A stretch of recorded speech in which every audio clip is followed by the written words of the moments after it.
Good morning, my watch friends. This is Big Jim with the Big Wrist, and I've got good news. My big wrist is not quite as big as it was. In the last 7 weeks, I've lost 25 pounds.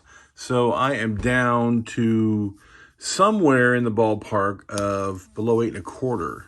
I was a solid 8.5, 21.4 for a very long time because I was very, very fat. I'm a little less fat than I was. So we're going to do, first off, before we get to the video, we're going to do a live tape. Now, what I do, that says 8, but what I do is I move. I move a lot. So I like to move my wrist while doing the measurement. And as you can see, that's 8.25. And if you flip it over, centimeter-wise, it is 21 on the button. I would say it's right on the money for 21. So that is my new wrist measurement. That's what I'll call it. 8.25. So not really enough to take a link out of most of these bracelets, but it is enough to make everything wear a little looser. And I'm just so close. I lose another 1/8 of an inch. I'll be able to take up another notch of my favorite Casio illuminator really quick. Right now I'm still on 3 to make it comfortable, but I can get it on 4, but not quite comfortably. So anyways, so good news. The big wrist is now a little less big, but it's okay. I'm still a gorilla. It works for me. Anyways, today we're here to talk about movements, different types of automatic movements. What are the pros, in my opinion, and what are the cons? And what we have here is 4 rows with 4 different movements, all right? We have the venerable NH35 4R movements from Seiko. They are ubiquitous in micro brands. Like this is a micro brand. This is an RZE, used to be called Reese. This is a Long Island watch. So those are 2 micro brands that exclusively almost use the NH35 movements. I guess Long Island's now using some 28.8 movements, some higher beat stuff. But anyways, very good movements, super reliable. This is, these micro brands to cells are both use Miyota 9 series, 9015, I think. Maybe 901S, I can't remember. One or the other, but they call them Miyota 9 series. They are high beat, 28,800 beats per hour. Super reliable. I'm a fan. They have, the downside for these is they have a wobble in the rotor. You can sometimes hear it, sometimes, not often. These 3 are all ETA-based movements. The company, this is a Swatch Group company, Longines, they own ETA. So Swatch can use all the ETAs they want. This is a 2824. Venerable, been on forever. It is the rock solid standard of movements. They polish it, they move it around, they change it up a little bit. But the 43 millimeter is the only one with 28,800 beats per hour. The other 41 and the 39 both have the slower beat rate, but they have a longer power reserve. So these are ETA 2024s. Tudor's been using them in-house for a long time. And this is my only completely in-house movement. This is the Rolex OP39. This is the Rolex's in-house caliber. It's 28,800 beats. It's got a 42-hour power reserve. It is, chronometer certified, plus Rolex certifies it, making it even more accurate. Superlative is what they say. They call it superlative accuracy. It's right there somewhere. And anyways, it is a 2-second-a-day watch, legitimately a 2-second-a-day watch. So what are the pros and cons? Well, in-house movements that are completely in-house, like this one, they have to be, serviced by someone who knows what they're doing, and which means sending it back to the mothership, or finding a Rolex repair shop in the U.S. that can do it. And 8-week turnaround would be a fast turnaround on repair for a Rolex, or even a maintenance. This is going to need a tune in between 5 and 10 years, probably. It's going to need to have someone look at it between 5 and 10 years. And that's not really too bad, but it's going to cost me $800 to $1,000 to have it done. So, you have to know that when you buy the watch. The ETAs, I can take this to the mall watch guy, and he can work on an ETA all day long. I'm plain and simple. The ETAs are easy to work on. They're super ubiquitous. Everybody has them in their watches. They're higher end watches. They're switch watches. They're American watches. Hamilton uses them. Everybody uses these things. Great watches. So you could take this anywhere and have it worked on.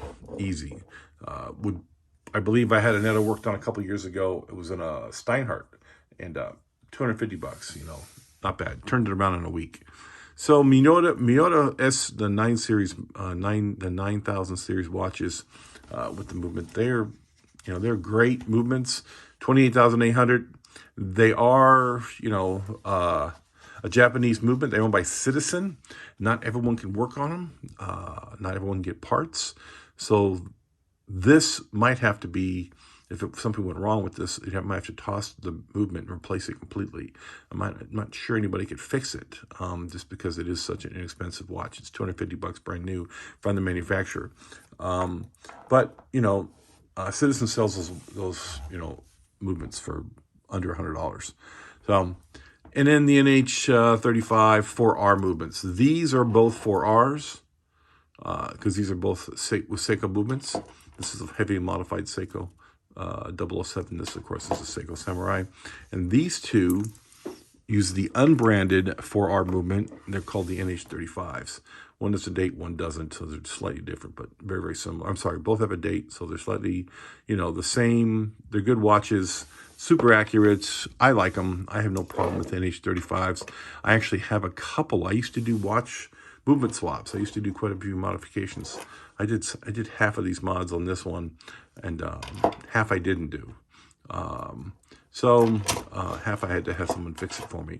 And then this had to be repaired because I screwed up a gasket, taken it apart and put it together. So I had to have this fixed. So I know this cost $150 to fix. And that was with a new movement, and new gasket and a new crown. So $150 ain't bad. And it was a 10-day turnaround. So this is, an original movement. And this one, right out of the box, super accurate. It's plus 10, I think. Plus 8, something like that. Not bad at all. I think it's rated for up to plus 30. So really, pros and cons. These are super easy to fix and work on. Everyone's got parts for it, and they can replace them cheap. Same thing with the Miyotas. The Seikos and the Miyotas can be replaced easily. The Ettas, they've been around a long time. They're in hundreds of watches. I mean, hundreds of watch brands. Millions of watches have the Ettas. So every single watchmaker in the world probably can work on an Etta movement. Makes it really nice. Rolex, I get crazy accuracy out of it. It's super nice and smooth and reliable and all the blah blah you want. But it's gonna have to go back to Rolex to be worked on, which is gonna suck. So the most accurate watch on the table. How's that one? It'll be this particular one. These two are, these are identical watches. They're both. These things are both. Tudor Black Bay 41s, black and blue. My two absolute favorite watches, probably, if I had to pick two, would probably be these two. I'm a serious fan. I had this one the longest of any watch on the table. No, I think I had the Samurai longer. Yeah, anyways, so of my luxury watches, this is probably, 2.5 years now, I think. I have to find a receipt, and this is a little over a year. So this is coming up on a year in March. No. Take that back. 2 years this March. So this is a year and a half, and this is 2.5. There it is.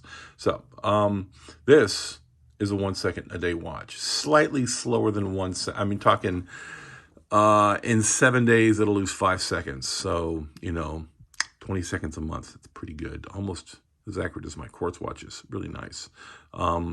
And this is a solid 2 second a day watch here. This is a right on the money, 2 seconds a day, but keep it wound. Both these power reserves are in the mid 40s. They're rated for 42, but they're more closer to 48 hours, I believe. I've tested them both, but it's been a long time. As you can tell, I kind of have a thing about snowflake hands. There's another snowflake hand here. This is this is the modified Seiko, to look like a Pelagos. It's called the Pelagos mod. It's got the big giant indices. It's got a bad bezel on it. When the guy fixed it, I forgot to have him fix the bezel, and it needs a spring and a gasket, but it works. Nothing wrong with this watch. I just don't wear it much. I keep it because the Seiko Jubilee bracelet is unbelievable. It is crazy comfortable, and I want to get a Rolex and a Jubilee because I just love the Seiko Jubilee. It's unbelievable. It's such a cheap, tinny, crappy bracelet. It is. It's a $10 bracelet. I'm not kidding you. You can get these for $10. But unbelievably comfortable. So what are you going to do? It's got hollow end links. It's just nothing about this thing that's special other than the comfort. Unbelievable.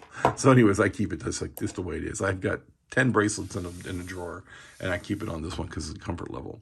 So really, movement wise, these are all pretty equal. They really are.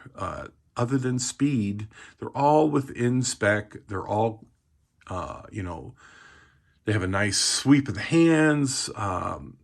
These particular ones, other than this watch when it broke, have never given me any problems. They're all super reliable, and that's what it really, for me, comes down to: is it reliable? Can I set the time and forget about it? As long as I'm wearing the watch, it'll run. And that's what I want in a watch. I want to be able to set it and forget it. And, I want it to be good looking. I want it to be comfortable. I want it to be a few things, but and honestly, it's got to be reliable. And these movements, NH35s, forearm movements, Miyota 900 series, 9000 series, the ETA movements, and the Rolex in-house, these are all very reliable. I have zero concerns with any of them. So that's been Big Jim with my take on movements. I just think if you're worrying about a watch based on its movements, if you're really worrying, I wouldn't worry about it. Honestly, they're all very, very good, plain simple. I would more be concerned about price and longevity of the brand. Have they been around a while? Do they seem to know what they're doing? They good customer service? Is the seller any good? Buy the seller, not the watch. That's always good advice. So, all these are bought from reputable dealers. I have no issues with anybody here. Everybody's been fantastic to me, so I can't complain about anything. Everybody here is Bob's, Joma. I take it back. Watchbox, Joma, Bob's, Watchbox. Right from Tassel. This is McGowan eBay. This is McGowan eBay. Right from East and right from Long Island. So everybody here's been amazing. Zero problems with these guys. Zero problems. All right, this has been Big Jim with the Big Wrist, coming to you live from Las Vegas. I want you all to enjoy yourself and get out there and find yourself the watch that you love the way I love my watches. Take care.